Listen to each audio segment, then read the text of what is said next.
Hello नमस्कार साथीहरू र आज चाहिँ म अनि मेरो छोरा लापिनो पिज्जा खान जाँदैछौँ है।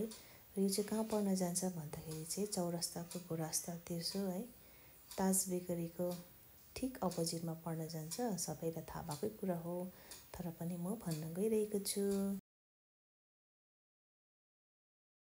र मेरो छोरा चाहिँ एकदमै एक्साइटेड छ लापिनो पिज्जा खानको लागि है।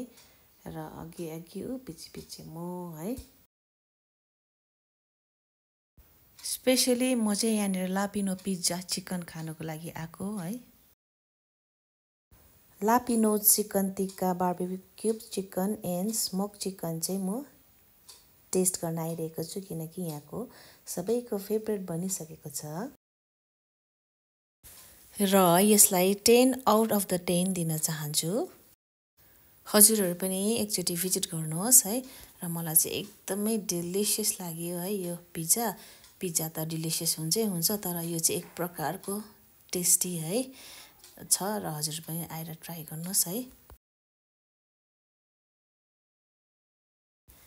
खाइपी पनि भइसक्यो र अब चाहिँ हामी घरतर्फ लागेको।